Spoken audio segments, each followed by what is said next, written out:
Welcome to OnlyPham. So happy that you guys are here.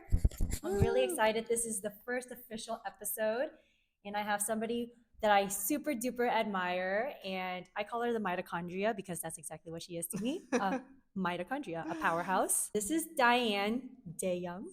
It's Dayoung, but that's close. Yes. Yeah. This I need to be corrected because this is important. Kim. Thanks for having me. Yes. A little bit of an intro. Diane was a former executive in the ad tech industry, and she has turned to full-time career coach. Career Unnie is their company's name.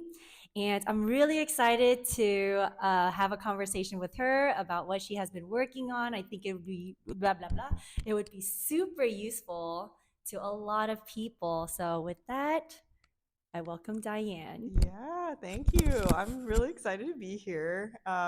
It's my first podcast, I would say, with like my career coaching business, but you are the perfect person to do this with. I don't know. I guess should we share like how we met and all of that? Yes.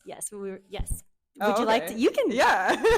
I mean, it'd be fun to hear from your perspective. For sure. Yeah. Well, me and Hannah met through IPEC, which is like a coaching certification program. And when we were doing it in March of last year, it was like really interesting because we were both not planning on becoming coaches. Yeah. Yeah. Like we both had full-time jobs, and it was just kind of, well, I don't know actually why you got into it, but I did it just because I was like talking to my boss, and he asked me like what I liked the most about my job. And when I thought about it, I realized it was really the like one-to-one mentoring that I did. So I was kind of thinking, oh, okay, well, what could I do to like expand on that more? So that's why I started IPEC. This is super interesting because speaking about career and jobs, I was actually in a limbo stage of my career where I got promoted, but then I thought I had my dream job and was going to get fulfillment out of it, but I found myself back in the same cycle of imposter syndrome, and I'm questioning whether or not I like this job for me and if it was right for me. And so I actually was looking for a coach, but I ended up finding a life coach for myself.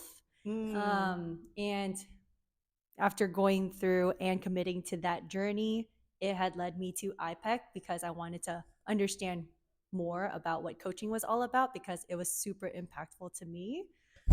That's how I got to IPEC. It was more of like a self-discovery, coaching journey, but then now here we are.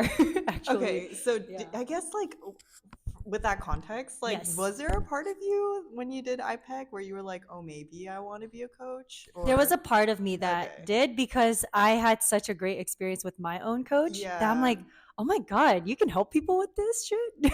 I feel like that must have made such a big impact on you, and like you went through so many like life changes and stuff after that too. So yeah, so that was super interesting, but that's how I got to IPEC, and then that's how we got to meet each other in Mod 1, and we had like maybe like 2% of like interaction. We were not, I don't know, I remember we had that one session where I think you had to coach me, and we were like meeting for the first time. We had to coach each other, and it was really awkward.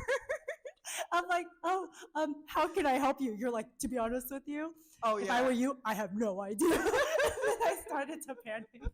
I mean, I think that was like the first time we were practicing coaching too, so it was like bound to be awkward. And I was also in a very negative state. I feel like the entire so when we talk about mods, there's like basically 3 in-person sessions, like weekends that we spend to complete the program. So yeah, the first one, I was so negative. I don't know. I mean, probably because I was like very burnt out from my job, and I just like, I don't know, I just hadn't been coached yet, so I was in a negative mindset. But it's been awesome just seeing how much closer we got throughout the year, and how Kana's the only person that I did all 3 of the training sessions with, and like by the end of it, I'm like at your house for 3 days. Yeah. You at my house. Like we had sleepovers and everything. And she got her dog. That's how close we are now. Thank you, IPEC. Thank you to coaching. The first night I was like bawling on your couch. I think we had like 2 bottles of wine each or something crazy. It actually was supposed to start with one, and I made us like a beautiful charcuterie board. Yeah, it was after so the first good. bottle, you're like, come on. I know. I'm an alcoholic. I'm gonna cut that part. Or not. Yeah. But it was so much fun. Yeah, it was so much fun. And look at us now. Yeah. Now we're both coaches. Coaches. Yeah, no, you have to keep it. It's like part of the, it's OnlyPham. Yeah, this is spicy content. Yeah, use it as a teaser. Yeah. I actually have a teaser ready, so I'll show it to you later. Okay. Yeah. Mm-hmm. Well, this is how we met, and I'm super grateful. I've been having so much fun with her, and even I will be honest, in the beginning you were super negative, and I was like super positive, like a little bit too much, and I was about to cry because I didn't know how to help you. It was too far deep. Yeah. Anyways, the purpose of our first episode here, I really wanted to talk about the 3 career secrets that Diane had put together in her guide. And I read through it. It's mainly for first generation and BIPOC professionals. Mm-hmm. And just to be clear what BIPOC is, because when I told somebody about what BIPOC was, someone thought it was a disease. So, but it's not. What? Yeah, I guess it sounds like chicken pox or something. Whatever. God. Okay. BIPOC stands for Black Indigenous People of Color, right?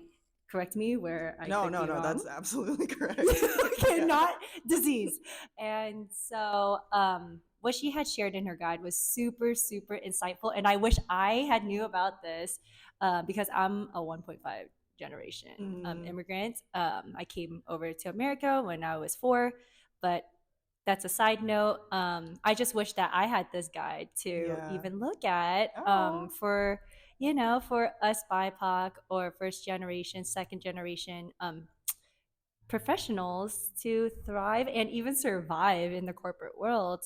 And I'm going to have you share a little bit why, or actually what are those 3 secrets, and why did you decide to put this guide together? Yeah.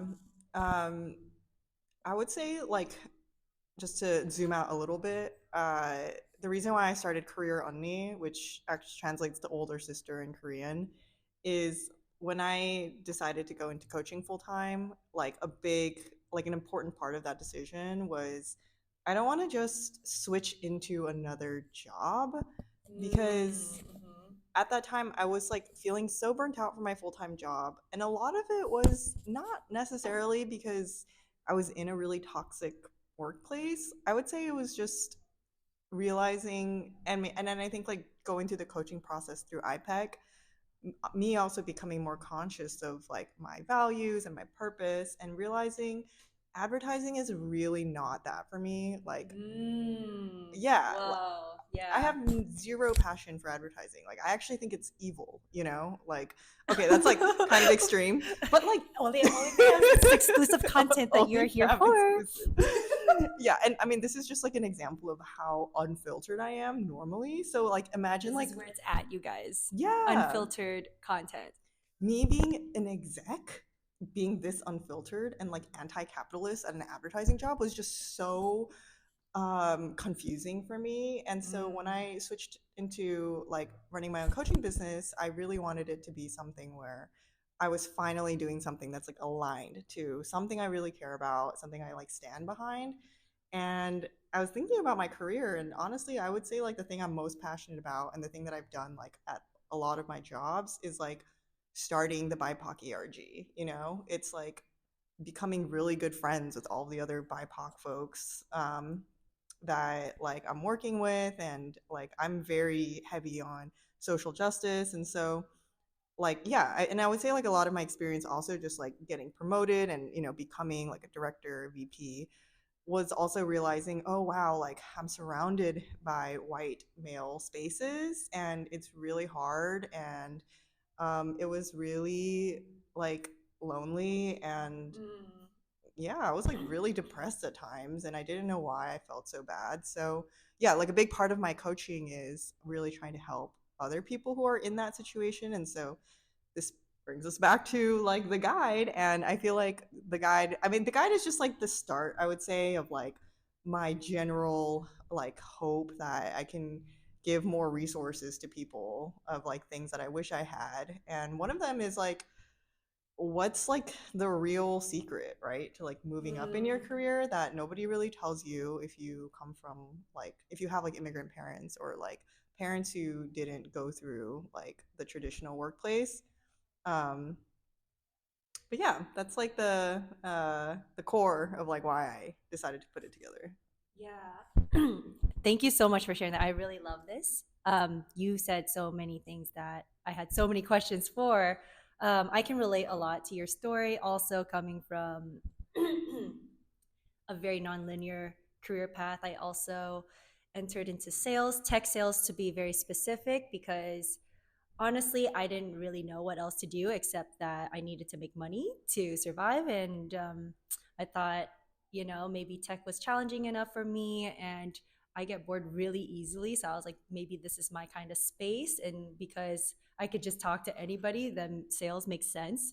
But I learned very quickly that maybe this isn't really for me. I really like genuine Mm. conversations. And sometimes the products that I was trying to have a conversation with people with didn't even really match with my own values. I didn't even really think that it would be beneficial to some of the people that I was trying, like the prospects I was speaking to. I'm like, you know what, this feels so fake to me. But, anyways, I just wanted to mention that is because I realized, like, you know what, maybe this is also not for me, also transitioning to coaching. But there was something that you said earlier in terms of like your confusion of being in the space and you were stressed out and burnt out. What was it that you were confused about? And when did you come to a realization that, you know what, this isn't for me? Oh, yeah, I would say something I was confused about. I feel like this goes back to imposter syndrome a lot of the times, you know, where it's like you feel this pressure to be a certain way or to like accomplish a certain thing, and you don't really like, it feels out of place though, right? So you're like constantly second guessing yourself, like, am I meant for this or am I just not good enough, right? Like, am I like, even as I was like getting promoted and stuff, it's like, I mean, at a certain point I was like, maybe I'm just a bad VP, like maybe I'm just not good at my job. And I think it took me like, coaching is really helpful because it kind of helps you dig deeper and you realize, oh no, I'm pretty competent, you know? Like, it's just that this is not something I, it was aligned to my values. So of course I had no energy, you know, coming into my job every day. So it's like being able to like differentiate that, you know. Ooh, yeah. Like, just going back to that, I wanted to dive a little bit deeper, but what were your values then when you were striving to, was being a VP Mm, like what you were trying to aim for? Or like, what were your values then? yeah, and that's a really good question because like, and I think this is another reason why I love being like a BIPOC centered coach, is because my goals then were like, I needed to be financially stable. And Yeah. my immigrant parents, like, I know that, well, my immediate goal at that time was to help my parents buy a house. And so it's like I had definitely some pressure on me to like make a certain amount, like have a certain amount saved, be able to go through that process with them. And I noticed after I went through that, I felt so much burden lifted off my shoulders, where it was almost like, okay, cool, like now I finally got that out of the way. Now what do I want for myself, right? So yeah, Oh, it's yeah. like, it's like if you're going through some financial struggle, or like, and a lot of like, I would say Asians in particular, right, or like children of immigrants, Yeah. like we are super entwined with our families and our families' personal problems and financial problems. So like, of course we can't just show up to our jobs and be like, yes, like I'm gonna do whatever I want. Yeah. Yeah. This is super powerful. And I think this is exactly where we need to be in this conversation, because I believe that it's not really talked about, Mm-hmm. Yeah. because we kind of shy away from it, or it's too embarrassing to talk about. Maybe it's because we're Mm. immigrants, maybe we grew up poor, or something about um being from like a foreigner and not American or not white, Mm-hmm. and not having the guidance to have all those resources to set us up for success, Yeah. right? And we kind of had to build that for ourselves, because I can relate to this. To be honest with you, I was very insecure about my own intelligence, my own financial situation growing up, and I had so much pride and ego, and I think that's what kind of drove me to do things to be able to survive and to make money, because I started my career in like the nonprofit world, and I was like, okay, this doesn't make money, but my heart is here, so I'm a little bit conflicted. And then I really loved science, and I went to biology pre-med and was like, I cannot sit still and sit in lab for 3 hours.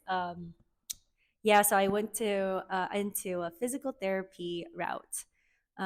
Did that for 4 years, interned all of college, and also realized like my heart is here, but I'm not liking a lot of things. I don't know why I don't like so many things, because Mm-hmm. my goal was also to like make enough money to not only survive and be self-reliant and independent, because my parents wasn't really able to provide for me, and so I was very in like a survival mode like majority of my life, still to this day, and Yeah. I'm still trying to recover from that. Mm-hmm. Even when like financial stability actually, like I was able to get to a certain point where I'm comfortable, and then I'm like, okay, what do I actually like, and Yeah. what can I do And for myself. like Yeah. if you think about it, it's like I feel like everything that you have accomplished for yourself so far is like so amazing, like given where like you started out and like what resources you had. Mm-hmm. It's like I mean truly like you had like a dream house, It's like crazy, guys. yeah. It's Like you crazy. had a great job in like tech sales. Like you are I mean, I've seen your like Notion and stuff. Like your You saw my level. Notion? How did you get access? Okay. Legit, you're so ambitious and like so organized and so I don't know, like it's like it's incredible. But a lot of the times what I notice with my clients and with myself too is like we just don't see ourselves that way. We And don't give so enough credit to credit. ourselves. Yeah. So we Yeah. don't see like how fucking amazing we are. And then we like really, really, really hyper focus on like all of these things that we're lacking in. And so Mm-hmm. I feel like that's another part of the healing process too, as we move out of like the survival mode is being able to be like, okay, like good job, self, for getting me to this place, like I am fucking amazing for surviving all of this. Now I get to like let that go and like do something that I don't know, it's like it makes me happy. Yeah, I just want to say that's super validating coming from you. I feel very good. And you know what? I think that's the point of this podcast, is that I just want to share with everybody that it's super possible. Yes, we struggled a Yeah. little bit. There was a lot of fears and obstacles and challenges that we had to go through, but also there's the other part that we were missing, and it could be because of culture, it could be because of society, but the self talk is so Mm-hmm. important. Yeah, but you're right, girl. We are amazing. Like I had to hair flip. Yeah. It's necessary. Hair flip, guys or girls. It doesn't matter. But anyways, that's why I really wanted to talk about this. And Diane, I think, is the perfect person to talk about it. And I want to transition a little bit and really talk about those career secrets that you Oh have, yeah. because I think that I wish I had this Mm. earlier, early on in my career, especially when I entered into corporate, because there's some things there that I really think that people can use to just put in their pocket and survive in the corporate world, or just in your career, in a way where you don't have to really sacrifice your self-worth or your self-confidence. So with that being said, would you like to share some of those? Yeah. Yeah. Um, so the first one I talk about a lot is that working hard won't get you promoted. Ooh. Yeah.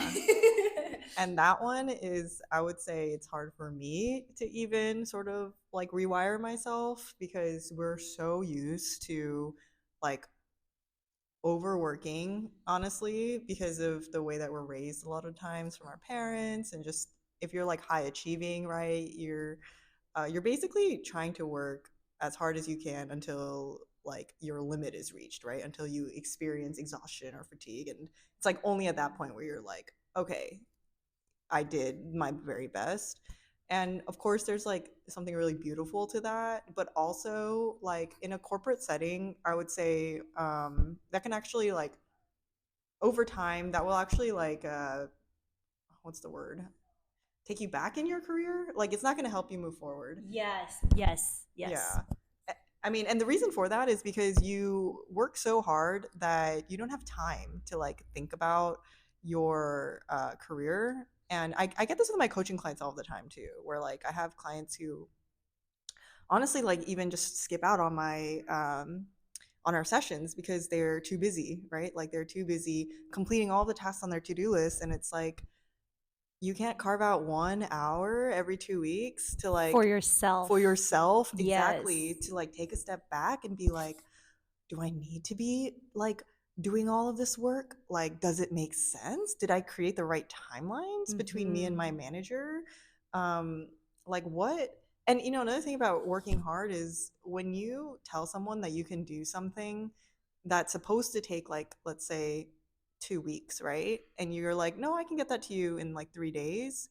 You now set this expectation that, oh yeah, like she can just do like way more work than the other person. And that's how like you get stuck into this cycle of like just constantly working. And I would say like when having been, you know, like manager level, director level, and like a VP level, the higher up you go, the less work that you do. And because it's also because you learn how to delegate. You learn how to, yeah, you learn like, well, first of all, you start to value your time more, right? So it's like every time I get put to a task as a VP, I'm like, okay, my time is valuable. Like the higher up you go, it's almost like my hourly rate is getting higher and higher. So I think like, am I the right person to be spending an hour on this, or like should somebody else be taking on that task? Like you just start to think in that way more. So it becomes a skill too of like working strategically versus just saying yes to everything and being like uh you know, I should get promoted because I worked the most hours compared to someone else. This is super interesting. I just wanted to point this out and challenge you a little bit on this, because the message here is like, don't work so hard. Because it, you know, I mean, you could get promoted, but you did all that work to kind of go back to step one. Almost, right? At least like from my experience, I remember when I got promoted and I got my what I thought was my dream job, I had imposter syndrome. I was the youngest one there, and all of my coworkers and peers were, their children was basically my age, so I didn't feel like I belonged. But anyways, that's a whole side story. But earlier, the message here is like, don't work so hard. But then also, you're saying that when I got to VP, I worked less. Isn't that a message where it almost kind of motivates people to work harder to get to that place so that they don't have to work so hard? Ooh. Um, I would say each time I leveled up from manager to director, from director to VP, I had to learn how to work less at my current job to level up.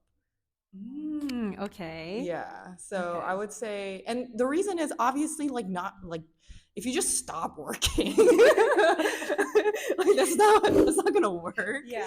Yeah. But what I am saying is figuring out like valuing your time more at your job, right? Like starting to shift your mindset of like, I am a valuable person. A lot of the times, like my company hired me because I'm smart. I'm like an expert in these areas. So um, a lot of times people get stuck in this like, okay, I'm just gonna do what is asked of me, and then not put on this hat of like, no, actually I'm the expert in this way. My input is super valuable and my time is super valuable, so how do I communicate that, right?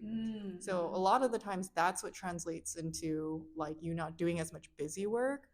So yeah, there's definitely layers to just, you know, Yeah. saying that you should work less, but yeah, that's definitely something that is not intuitive for first gen and BIPOC. Yes, that is really important. So for the first career secret tip here, let's say, so the first secret tip is to not overwork. What would your resolution or solution be in terms of advice for a way to not overwork but still be able to thrive? Get one-on-one coaching with me. Well, shameless plug. Yeah. Just kidding. But not really. Okay, my quick advice would be, I tell this to people all the time. Write down a list of everything you're working on, like your tasks, and then show it to your manager, and then have your manager rank what is most important, and then start to think about how much time you're spending on everything. So if your manager ranks something last and then you realize, oh, I spend the most time on this, that's where you need to start to get really strategic, right? Of like, okay, how do I do less on that task and then put more of those hours into whatever my manager is saying is priority number one. So that's one start. Time here is your currency. Beautiful. Thank you for that number one tip. Yeah. And your second one? I want to say it's self-promotion and networking. Doesn't have to feel inauthentic or so cringe. Love this one. Yeah, and I get this a lot too from people, and I understand as well. Like, when you think about the word networking, it just feels so gross, or at least it does for me. Like, I just imagine people like handing out their business cards to me in some kind of like fake corporate setting. Yeah, it's like you scratch my back, I scratch your back type of mentality. Like, what can I do for you? Or what can you do for me? Right. Yeah. It's like very transactional. Yeah. And like, I want to say that kind of networking, A, doesn't even work. Yeah. And B, I would say is very, very difficult for first gen and BIPOC to feel comfortable with, because we essentially have to be more white in those settings, or like we have to fit into whatever that culture is. So I would say doesn't work, doesn't feel good, just don't go that route. Same with self-promotion. If you feel like this pressure to like say all of these things or like portray yourself in a way that doesn't feel right for you, it's gonna backfire. Like, people sense inauthenticity. Yes. Yeah. Yes. I'm sure you like know that from working in sales. Oh yeah.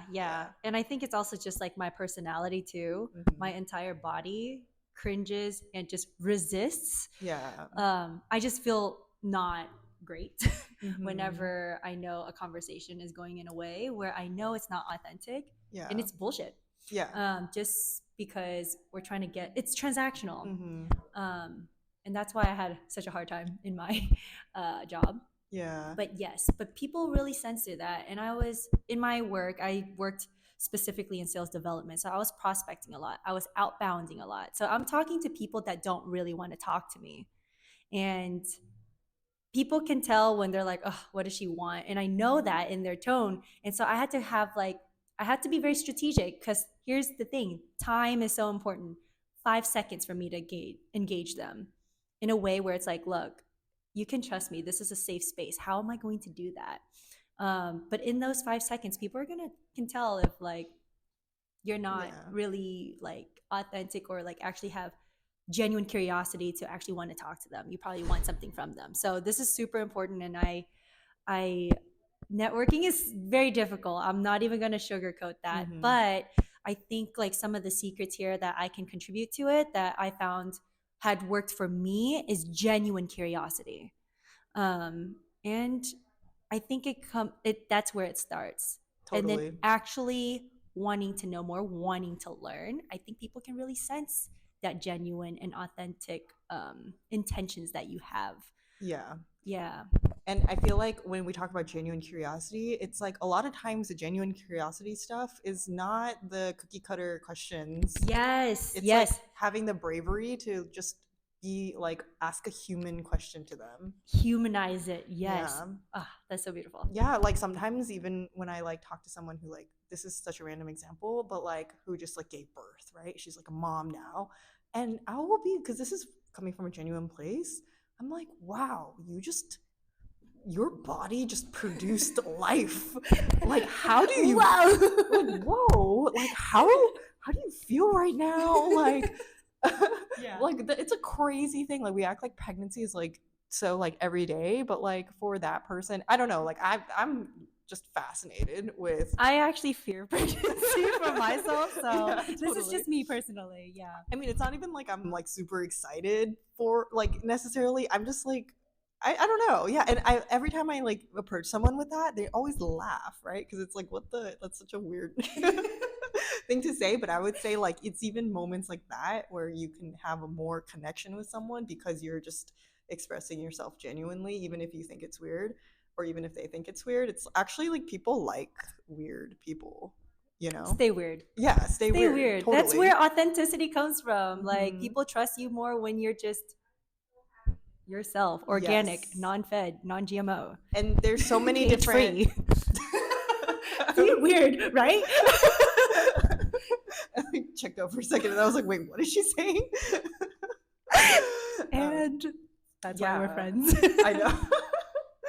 But yeah, like I mean, but this is exactly where figuring out like what your authentic self and authentic presence is comes into play because a lot of the times like you already have everything in order to be a good networker, in order to promote yourself well. It's just that you're not allowing yourself because you feel like you have to be corporate in these spaces. And then the like irony of that is that it actually backfires on you.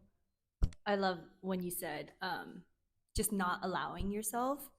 This is the perfect space and time in your career or even in life, just in general. Just give yourself that permission. Give yourself permission Mm-hmm. to be brave, to be confident, to feel beautiful, to just network, to just do anything really. So I really love that you say Yeah, that you're not allowing yourself is because we're so hard on ourselves, especially totally. coming from like immigrant like backgrounds or just Yeah. yeah. I like sometimes I feel like I'm so like plugged into Korean culture, you know? Okay, Like yeah. I love Korean food, I watch Korean dramas, like that's how I spend my time, but like I never want to talk about kimchi, you know? As like a icebreaker because I'm like, "Oh my god, I'm going to come off as this this oriental." Yeah. like Yeah. I yeah, feel like feeling that. self-conscious about that, but then I'm like, "Wait, no, but this is like Who I am. yeah, this is like literally, I'm not trying to pretend to be more Asian or whatever. Like, this is like literally what I do in my day to day. And it just feels weirder to have to hide it, Yeah. right? And act like I don't know. So, I mean, I noticed like there's this conflict too. And actually, like, even me being a BIPOC coach can be triggering for some BIPOC folks because we're so conditioned to like not talk about, you're not allowed to talk about race. Like, that's too political to like bring up at work or whatever. And I'm like, no, that is a huge part of our identity. Like, Yeah. why would we pretend like that's not? It would be kind of like the idea of what do you call it? Not seeing color, you know? Yeah. Yeah, it's like a big thing that I am an advocate against for sure. Yeah, she is. And that is okay. Yeah. Awesome. Thank you for that. I do want to transition over to your third secret. Yes. My third secret is a little bit related to what I was just talking about, but it is authentic leadership. Or I think I wrote like leadership doesn't have to look one way. Leadership can be multitudes of things, and I specifically write about how we're so conditioned to think of leadership in a way that's very white man centered. And I can draw from like my own personal experience here, where for me, like I had a Asian like female COO that I reported into at one time, and I just remember that experience being so novel and amazing for me. I was like, whoa, I've like never had like actually I've never had a female boss, I think. So that was new. And then the fact that she's Ooh. Asian and like she was such a badass and she just did all of these things that I intuitively was like, "Oh my god, I act that way." You know? Like she's just so efficient with her meetings and just like little things that I'm not saying like, "Oh, we eat the same food." Like I'm saying like literally like the way she works, I could relate to better. And like seeing her, I was like, oh, cool. Like, I don't have to change anything about myself to get to her position, right? Like, she is just like another version. I almost saw her as another version of me that was actually even more unapologetic about who she was. And so, um, yeah, and leadership looks different for everyone. Like, just because you're Asian doesn't mean you are always going to be like introverted, etc. Like, I think you're a really great example of someone who is like very confident, and you're like very good at like relating with all kinds of people, right? And actually a lot of my Asian like female clients struggle with that, right? Of something that comes very naturally to you. So it looks different for everybody. And the only thing leadership comes down to, I would say, is like it just comes down to your ability to influence um like a team, influence a group, uh influence like whoever you're working with to go into the direction or the vision that you're thinking of. That's all leadership is. Everything else is just packaging, right? Like, you don't have to be very extroverted, you don't have to be um, very good at small talk, or you don't have to be very charismatic, or like all these things that we think, like, if I don't have that, I can't be a leader, are uh, I mean, it's just false. Like, it, I don't know. This is super interesting, and I really love this one too. I wanted to also say that culture plays a huge part in leadership. I did get to a point where I was the head of sales development for a very small company. I thought this was my dream role. I had the opportunity to be super creative and, like build out the sales development strategy.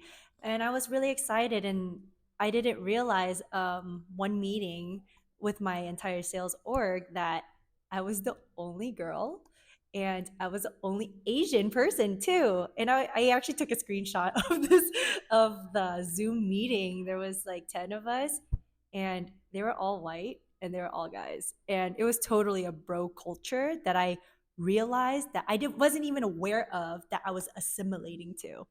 I'm sorry, I don't give a fuck about golf. Like, I don't even think it's a real sport, but we're not That's gonna what go they there. talked about. I just don't care, and like I just am so removed. I'm like, okay, like I even noticed myself trying to Oh my fit in, god. and I'm like, oh my god, I am not a bro. I will not sacrifice myself to Yeah. be a part of like that conversation. But anyways, like speaking That's about that's so leadership. wild too, because you're like, I'm assuming, overseeing them. No, no, Oh, no, not no, no, not no. They were like necessarily. my peers, and Oh, like also your like my leadership manager. team. Yeah, I my see. leadership Okay. team, but also like my That's peers. stressful. Yeah. Yeah, so Mhm. it's just interesting Yeah. dynamic. But I wanted to focus. Sorry, that was like a total tangent here. But the whole leadership part. I wanted to ask you, like from that perspective, like what advice would you have for first gen and BIPOC professionals to Mhm. really utilize and bring this tip into play? Yeah, I would say it's really hard if you're in a white environment, like what you said. Like, how could you? And this is where a lot of the way I coach is like giving yourself a lot of grace. Because how could you Important. feel confident and like, I don't know, like part of the group, right? When it's like everybody's talking about something that you don't relate to, like nobody looks like you, like it's just like, of course you're gonna feel alienated. And like in a case like that, I would try to help coach someone in terms of, okay, like, let's accept the reality of your situation. Unless, well, yeah, let's accept the reality of your situation, especially if you intend on staying at the job and you like still want to do well. We would figure out like, okay, what are ways we can bring your authentic self into that space, and like we'll have more introspective questions, and it might even get to the point where you realize, oh, actually it's not aligned to my values that to be in an environment like this, and I'm going to actively seek an environment that's diverse, that respects diverse perspectives. And that's my hope for most of my clients, is that we get to that point, because I think that that's like your environment plays a huge role in terms of like how authentic you can feel.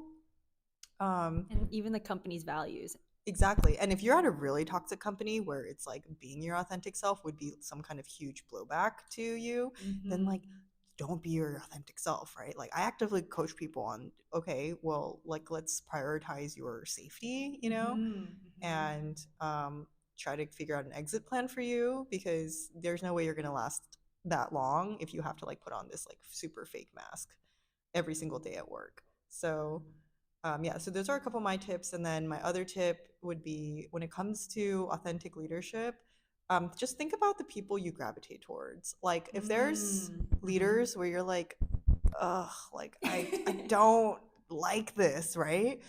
Don't model after them. Yeah, don't. Sometimes I see people put pressure on themselves where they're like, oh, like I see this person and she's like always so fake, but like I feel like that's what got her further ahead in her career. Ooh, yeah. And I'm like, that doesn't mean you have to be fake to get along in your career, to get ahead in your career too. Like, don't model after her. Find somebody else that you respect to model after. And that's the only, I think, genuine way you can be a leader too, if we want to go that way, that route. Because I want to say a lot of leadership is confidence, and a lot of confidence is trusting yourself, believing in yourself, and that only comes when you really own like who you are. So it kind of trickles down that way. Love, just keywords like confidence and just giving yourself grace and authenticity, whether it's with yourself or leadership, is so beautiful. Yeah. Where were you when I needed you? I know. In my career, she would have been a perfect career coach for me. I was struggling. I was also struggling. And that's why we're not in it. I would not have been able to help you. I would have dragged you farther down into your hole. Yeah, I actually just called it quits because I'm like, this matches like it does not match with my values. Yeah. I feel like I'm questioning my self-worth. Yeah. Like not feeling good enough all the time, especially like competing with white men. Yeah, you know, for sure.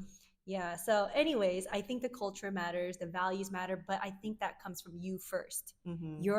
Figure out your own values first, and then from there, I think that serves as your compass, whether it's in your career or just in life. But yeah, this is awesome. Yeah. Diane, I know. I love just gave away all my secrets, but yeah, if you want a visual, I will have the link below. And then also, before we wrap all of it up, I wanted to ask you what would be like a career Unnie advice for everybody, not just first gen and BIPOC, but for everybody. Like for their careers, or just from a career Unnie? Career Unnie. Tell us. Oh, okay. Wherever you want. I have one. So the reason why I chose the name Career Unnie is because I am an older sister, and I think not only an older sister but an eldest daughter. So like that is a big part of my identity, and I think that the reason why I went that route is because I really believe that self-growth comes from spaces like that feel like home. Yeah. Love home. I mean, I don't know, like I really think I'm not a fan of like being even harder on yourself, right? Like I think like a lot of self-improvement stuff can fall into that trap of like I'm not good enough because I don't do all these wellness things every day, and then it just kind of defeats the purpose of what you were doing like self-care and wellness for.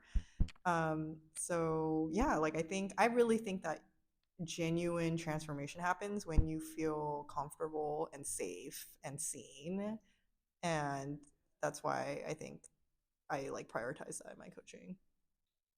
That is so beautiful. I did get a little excited when you say the word home, because when I think of home, the associations that I had was safety, security, and even trust.